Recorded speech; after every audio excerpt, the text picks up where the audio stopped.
SeaWorld Orlando.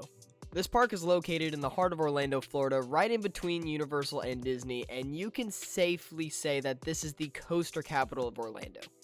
However, this park is more than just a few roller coasters. It has a great supporting lineup with some phenomenal aquatic experiences throughout the entire park. And for many people, this is one of their favorite parks. But for me, it's one of my home parks that I visit countless times throughout the year. In fact, as of now, I've visited SeaWorld more than any other park in 2022. So with that, it is time for me to rank every single operating ride at SeaWorld Orlando.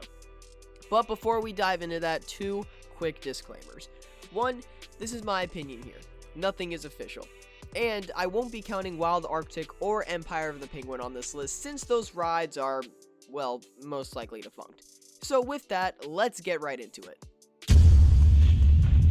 This ride isn't bad by any means, but the only reason why it's at the bottom is because it's a classic carousel attraction.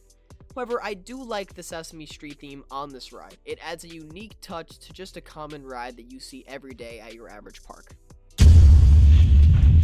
Cookie Drop is your average frog hopper attraction. However, this is by far the worst frog hopper out there. The restraints are extremely bulky for no reason, and you don't feel anything when the ride drops. You don't get ejected out of your seat in the slightest, you don't get any stomach dropping feeling. It really is just there. But it is great for the 4-year-olds, and other than that, this ride is really just at Sesame Street. Elmo's Choo Choo Train is a mini train attraction that takes you through Sesame Street Land.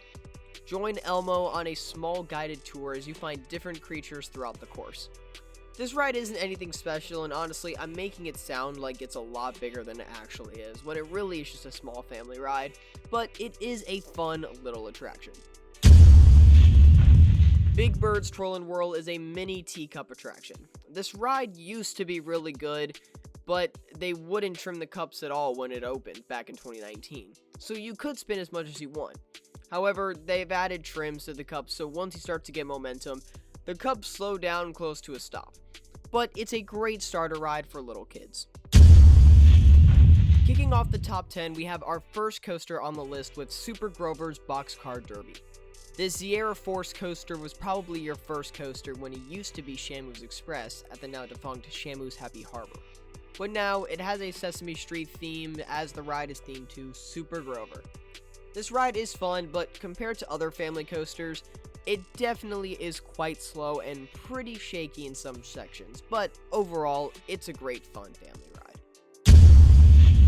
Abby's Flower Tower is an aerial teacup attraction that gives you some great views of Sesame Street Land and some great views of SeaWorld Orlando. So combine Dumbo with Big Bird's TrollingWhirl, and there you have Abby's Flower Tower. It takes you high into the sky while you can spin on your own ride vehicle, and it's a lot of fun. It's a great little attraction that even I find myself going on every now and then for fun. Our final and my personal favorite ride in Sesame Street Land is Slimey Slider. This mini mock rides disco, you could say, is just fun. You go back and forth and spin on a small turntable. It's super simple, but at the end of the day, it's a lot of fun. The spinning provides some decent forces, and the back and forth movement, like I said, it's just great fun. So that leaves Slimey Slider at number 8. Finally, leaving Sesame Street Land, we have our first ride outside of that area with Sky Tower, a relaxing 300 plus foot tall observation tower that gives you some incredible views of SeaWorld Orlando. When you're at the top, you can see every single coaster and construction of the new Project Penguin, and you even get some phenomenal views of the Orlando skyline. It's an attraction that's definitely worth your time, and even though it's an upcharge to non-pass holders, it's definitely worth the ride just for the views. I've always had a love-hate relationship with Kraken, but at the end of the day, it is a fun roller coaster. This floorless coaster is long and has 7 inversions, so by no means is it a bad ride, but it is possibly the most bipolar coaster out there. Some days it's forceless and extremely rough, and the next it's packed with intensity and super smooth. So it really depends on the day. And even though this ride is more bad days than good, Kraken is a fun roller coaster that I do ensure to get a ride on when I do visit the park.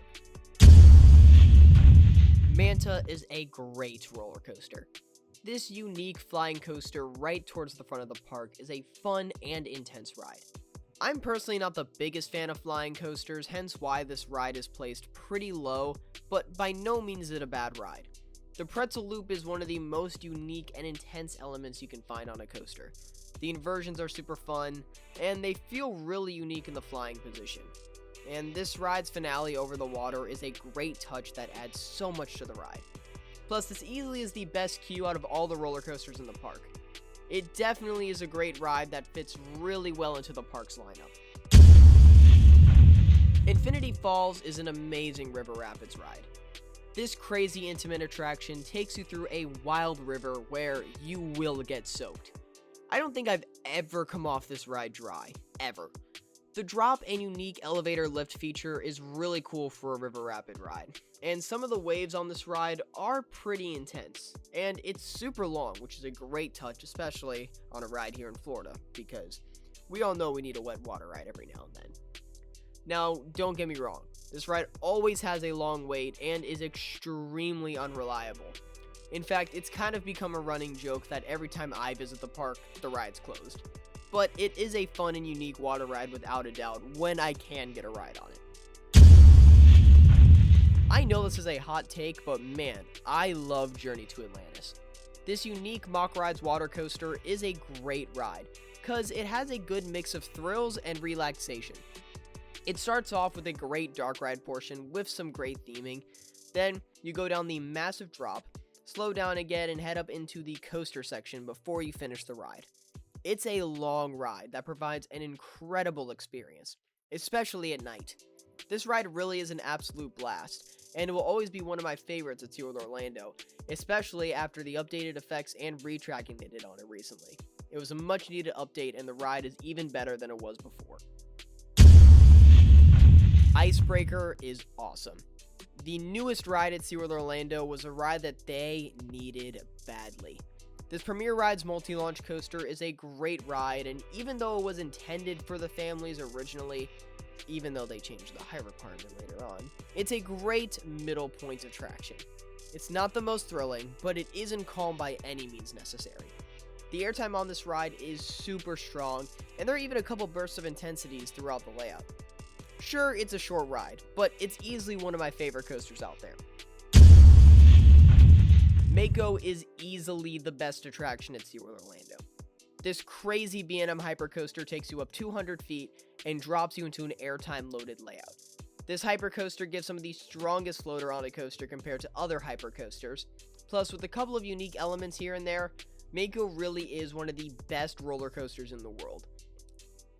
So, there we have it. Every single operating ride at SeaWorld Orlando ranked. Let me know what you guys think of my rankings in the comment section down below, and tell me your personal favorite ride at SeaWorld Orlando. And stay tuned for a future video, every ride at SeaWorld Orlando ranked by you, where you guys are going to vote for your favorite attractions at SeaWorld Orlando, and I'll turn that into a list, and we'll have every ride as voted on by you. And if you guys haven't yet, it would be great if you liked the video and subscribe so you make sure that you don't miss that next video. Also, to hear more TPH content that didn't make a video, be sure to check out my podcast, On the Hunt. And finally, if you ever need some non-copyrighted off-rides or POVs, check out my second channel, TPH Productions. As always, this is Hunter from Theme Park Hunting. I'll see you guys later, and follow the thrill.